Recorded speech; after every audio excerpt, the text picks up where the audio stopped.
예, 안녕하세요. 오늘 네 번째 시간인데요.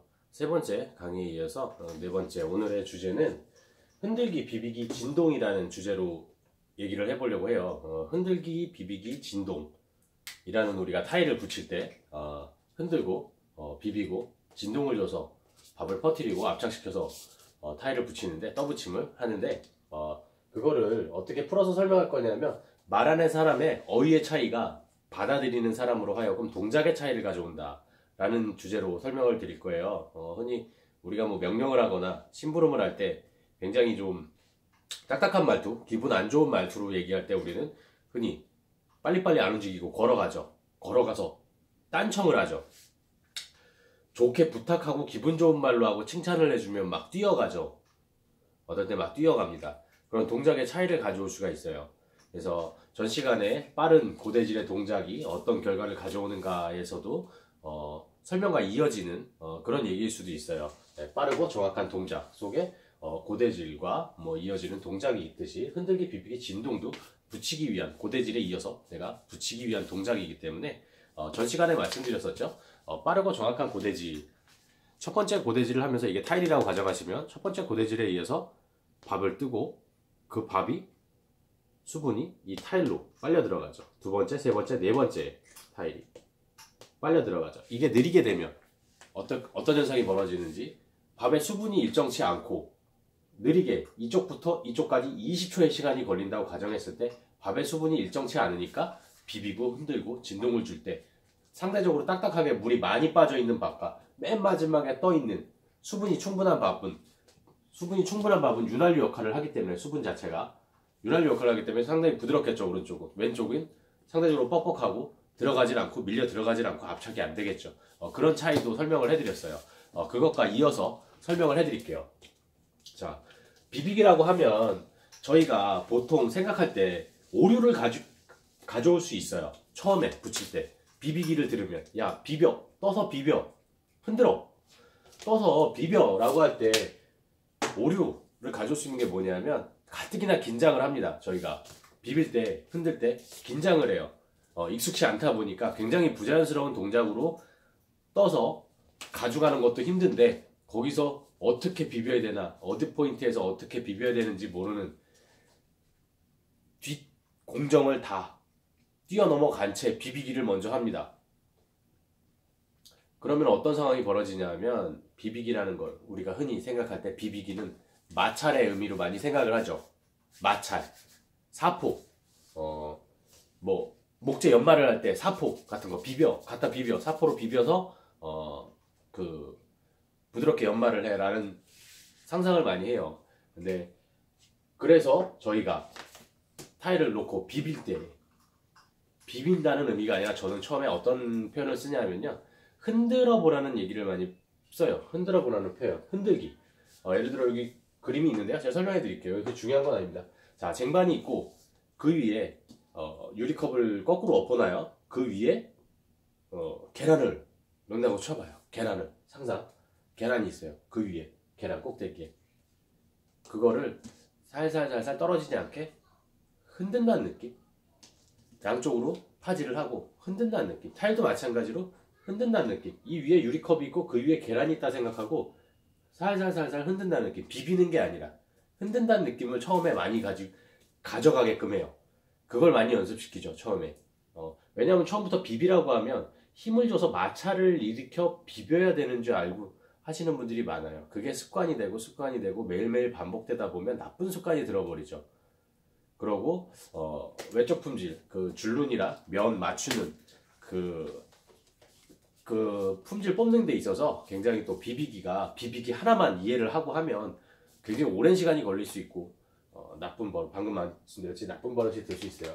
비비세요 하다가 안 되면 뭘까요? 비벼 매일 하다 안 되면 망치 쓰세요. 이제 그때 비벼서 안 되니까, 비벼서 시간 내에 줄눈과 면을 맞출 수 없으니까 망치로 인위적으로 빠르게, 더 물리적으로 강하게 빠르게, 순서가 그렇게 됩니다. 보통 조금 무리가 있는 순서죠. 자연스럽지 못한 순서고 원리를 이해하지 못하는 순서이기 때문에 저는 그렇게 바람직하다고는 생각하지 않아요. 그래서 비비기, 진동, 흔들기는 줄눈 맞추기 위한 동작, 줄눈 면 맞추기 위한 동작의 하나고, 압착을 시키기 위한 동작의 하나고, 사춤률을 높이기 위해 비비고 흔들어서 안에 있는 몰타를 퍼뜨리기 위해서 사춤률을 높이기 위한 동작이고, 수분의 이동을 자연스럽게 조절하는 행위라고 했어요. 수분의 이동을 자연스럽게 조절하는 행위는 뭐냐면, 비벼서 억지로 내가 막 비벼서 뭐 사물에서 다 떨어지고 억지로 힘으로 하는 게 아니라, 수분의 이동을 내가 느끼면서 살살살살 흔들어 보는 거예요. 어디까지 내가 흔들릴 수 있나, 이 타일이 언제 멈추나, 수분을 이 타일이랑 벽이랑 다 빨아들여서 언제 멈추는가를, 그 타이밍을 보는 거죠. 그 타이밍, 그 시간 동안 내가 줄눈을 맞추고 면을 잡는 거예요. 그 연습을 해야겠죠. 자, 그래서 제가 방금 말씀드렸듯이 비비기와 망치는 별로 그렇게 처음에 추천드리지 않는다는 이유가, 망치는 워낙 이견도 많고 쓰는 타이밍이 있고 써야 될 상황이 있고 하기 때문에, 또 시간과 관련이 있습니다. 또 여러 가지 의견이 분분하기 때문에 제 견해를 또 따로, 망치라는 부분은 또 분량이 좀 크기 때문에 따로 떨어뜨려서 설명을 또 따로 드릴게요. 그래서 비비기와 망치는 처음부터 그렇게 좋은 설명은 아니다라고 말씀을 드릴 것 같아요. 그래서 먼저는 흔들기를 먼저, 제가 말씀드렸듯이 유리잔 위에 달걀이 있다 생각하고 흔든다 생각하고 그렇게 상상하시고 연습해 보시는 게 좋을 것 같고요. 비비기를 또 하나 설명드리면요, 긴장한 상태로 힘을 줘서 비비게 되면 어떤 현상이 벌어지냐면, 모래 입자가 있고 시멘트 입자가 있습니다. 이 사이에 물이 있겠죠. 물이 많이 분포되겠죠. 그렇죠? 물이 사이에서 분포돼서 이들을 응집시키고 윤활유 역할을 하겠죠. 부드럽게 움직여주고. 근데 압력을 팍 갑니다. 프레셔를 팍 가해요. 압력을. 그럼 어떻게 될까요? 나중에 압력을 확 가는 동시에 모래와 시멘트 입자끼리 뭉치고 물은 밖으로 빠져나가겠죠. 압력을 확 가하니까요. 그죠? 그 다음에 여기서 빠져나간 물, 상대적으로 물이 빠져나갔으니까 윤활유 역할을 할 수 없으니까 모래끼리 부닥치겠죠. 시멘트 입자끼리 부닥치고. 그러니까 그런 거 많이 느끼셨을 거예요. 비비다 보면 금방 멈춥니다. 드드드득 비비다 보면 금방 멈춰요. 금방. 흔들고 이렇게 살살살살 느낌을 보면서 흔들어주면 계속 움직입니다. 물이 안에서 계속 움직여요. 그걸 느끼셔야 될 거예요.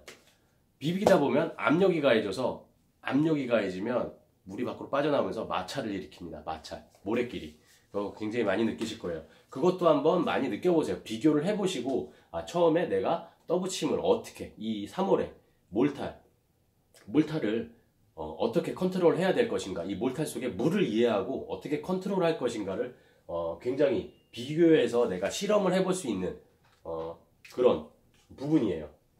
자, 그 다음에 흔히 두꺼운 벽 시공할 때는 진동이라는 방법을 쓰는데요.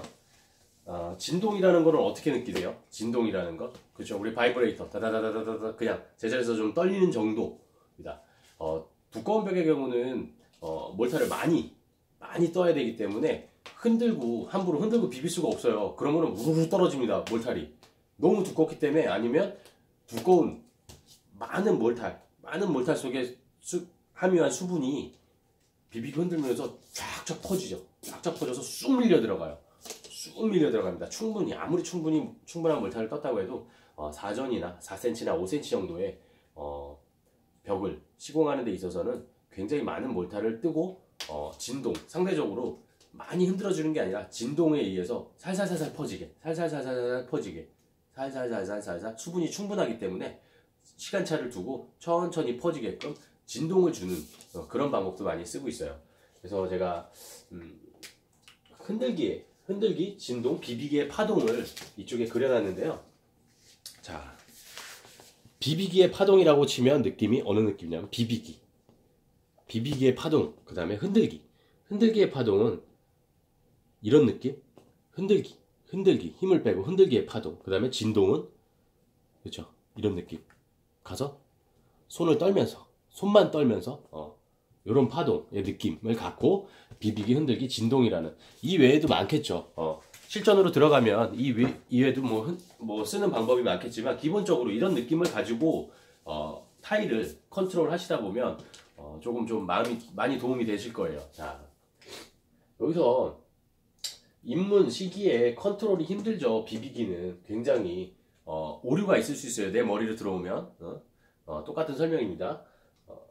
흥미를 잃어버릴 수 있고 계속 비비다 보면 흥미를 잃어버릴 수 있고 멘탈도 나가고 그 다음에 포기도 할 수 있고 나쁜 버릇이 될 수도 있고 나중에 짜증이 날 수도 있고 코치님과 사이가 안 좋을 수도 있고요. 매일 똑같은 말만 하고 비비라 그러고 때리라 그러고 안 되면 또 때려 이러고 그 뒤에 제가 말씀드린 떠붙이면 기초 1, 2, 3강 기본적인 거를 이해하고 그 다음까지 이쪽까지 넘어와야 되는 영역이라고 저는 생각을 합니다. 많은 경험이 필요하고요. 그 다음에 또 한 가지 말씀드릴 게 흔들기. 흔들기에 시간차를 느낀다는 건데 타일과 벽으로 이동하는 것을 느끼는 거예요. 흔들면서 물이. 그 느끼는 것을 어떻게 느끼냐면요. 제가 또 설명을 드릴게요. 제가 느끼는 방식. 자, 처음에는 이만큼이 흔들려요. 흔들다 보면. 이렇게 흔들다 보면. 자, 물이 아직 많이 남아있다는 거예요. 그 다음에는 시간이 갈수록, 요게 시간이에요. 시간이 갈수록 요만큼 흔들려요. 요건 물이 이제 타일과 벽으로 요만큼 많이 갔다는 거예요. 덜 흔들린다는 거는 몰탈 속에 물이 이제 점점 더 나눠졌다는 거예요. 그럼 움직임이, 요건 움직임이라고 쓸게요. 움직임. 요 움직임이 덜 합니다. 시간이 갈수록. 자, 시간이 갈수록. 그럼 요게 멈춰요. 조금 있으면. 자, 몰탈 속에 수분이 상대적으로 적고 타일과 벽에 많이 나눠졌다는 거예요. 그래서 움직이질 않아요. 더 이상. 윤활유가 떨어졌어. 내가 이제. 자, 시간으로 표현을 해드렸고요. 움직임의 폭을 설명을 해드렸어요. 이렇게 하면 이해가 좀 쉬우실 거예요. 많이 움직이다가 시간이 갈수록 이렇게 멈춰요. 그 시간 동안 우린 줄눈을 맞추고 이 사방의 면을 맞추는 거예요. 그러고 망치질은 대부분 이렇게 안 움직였어. 근데 여기가 나왔어. 한쪽 귀퉁이가 나왔어요. 타일의 한쪽 귀퉁이가. 그때 때리죠. 이 상황에서 때려요. 보통. 그러면 여기는 뭘까요? 이유가. 오류가 있어요. 여기는 수분이 없습니다. 수분이 없는 상태에서 빵 때리면 툭 탈락을 하겠죠, 타일이. 이 타이밍에는 망치가 가면 안 되죠. 이건 누구라도 인정하는 명백한 사실입니다. 근데 이렇게 대부분 교육을 하죠. 마지막에 미숙한 부분을 망치로 때려서 조절을 해라. 망치로 조절을 하면 탕 하면 진동이 타일에 딩 울리기 때문에 아시죠? 울리기 때문에 안에서 몰탈이 수분을 다 소진한 몰탈이 툭 떨어져 버려요. 다 이탈을 해버린다고요. 그렇기 때문에 망치를 마지막으로 때리는 게 안 좋다고 말씀드리는 거고요. 아까 설명드렸듯이 비비기 막 내가 비볐어. 그래서 이 과정을 겪었어요. 흔들기가 아니라 비비기를 겪었어요. 막 비비기를 겪었는데 결국 면도 못 맞추고 줄눈도 못 맞췄는데 망치로 때린대요. 여기서 망치로 때린대. 그래서 비비기와 망치의 잘못된 조합은 저는 안 좋다고 말씀을 드리는 거예요. 비비기와 망치의 그 안 좋은 조합 그 설명을 들었을 때 정말 안 좋은 궁합을 가져옵니다. 그 안 좋은 설명과 내 안 좋은 모션, 내 경험치가 없는 상태에서 이해도가 떨어지는 상태에서 비비기 뭐 이런 시공을 할 때는 굉장히 많은 부작용을 가져오죠. 네, 그런 의미에서 좀 설명을 많이 드렸어요. 그 다음에 여기 이쪽 보면 중수, 고수, 심화 과정이라고 써놨어요. 심화 과정 이걸 넘어서 이건 감을 잡는 행위고요. 감을 잡는 행위. 자, 제가 말씀드렸죠. 요 시간차를 느끼면서 그 시간 동안 내가 얼마의 요 시간 멈추는 요 시간 동안 내가 얼마의 시간 동안 줄눈과 면을 잡을 수 있는가. 눈도 필요하고 시각도 필요하고 느낌, 손의 느낌, 왼손 오른손의 느낌도 필요하고 파지하는 그 방법도 다르고요. 모든 복합적인 요소가 작용하겠죠. 그래서 이 심화 과정이 있어요. 줄눈, 면 잡는 빨리, 신속하게 빨리 잡는 방법. 수분이 빠지기 전에 튼튼하게 시공하기 위해서 튼튼하고 이쁘게 아름답게 줄눈과 면이 딱 맞게 시공하는 방법이 있겠죠. 중수 고수들 분들은 보시면은 고민이 없습니다. 뜨고 바로 그냥 망설임 없이 시공을 하시죠. 망설임 없이. 그러고 뭐 흔들고 비비고 때리고를 마음대로 그 다음에 눌러서 꾹꾹꾹꾹 눌러서 뭐 팡팡 치시기도 하시고요. 모든 걸 다 이해하시고 몸으로 체득하신 분들이 그렇게 빠르게 정확하게 충분한 함수율로 꽉꽉 밥을 채워서 시공을 하시죠. 그거는 시간이 지나서 된다기보다는 시간이 지나야 된다면은 굉장히 많은 시간을 요하겠죠. 굉장히 많은 시간을 요하고 또 많이 봐야 되겠죠. 견문을 많이 넓혀야 되고 많이 다른 사람 걸 많이 본 분들이죠. 많이 내 시간을 투자하고 그냥 시간을 제가 항상 강조하지만 더블침의 영역은 시간이 간다고 하면 뛰어날 수가 없죠. 10명 중에 뭐 100명 중에 5명 뭐 이렇게 10명이 굉장히 뛰어난 사람이라고 실력이 치면 나머지 90명은 시간이 가는 대로 기다린다 치면 나머지 90명 속에 속해 있어야 됩니다. 평생. 빠른 시간에는 잘 시공을 하고 많은 돈을 벌고 어떤 뛰어난 어떤 능력으로 이런 과정을 뛰어넘어서 다른 영역으로까지 진출을 하고 그렇게 배워나가야 되는 분야가 많은데 그렇게 생각하면은 시간이 지난다. 시간이 지나면 누구나 다 된다라고 하는 말은 거짓말이죠. 거짓말입니다. 제가 너무 고생하는 분들을 너무 많이 봐서 그건 거짓말입니다. 100% 맞지는 않아요. 100% 맞지 않는 말. 거짓말이라기보다 100% 맞지 않는 말입니다. 정말. 네. 그래서 이렇게 중수 고수 분들이 하는 정말 뭐 처음에 보면 와 놀랍죠. 와 저렇게도 하는구나라고 하는데 그런 과정은 이런 기초 과정이 있기 때문에 이해 과정을 통해서 넘어가는 부분입니다. 그래서 요거를 타일을 붙이는 요 방법, 요 방법을 오늘 설명을 드렸습니다. 예. 많은 도움이 되셨길 바라고요. 예. 다음 시간에는 다른 내용으로 또 다른 내용 이어지는 내용으로 찾아뵐게요. 감사합니다.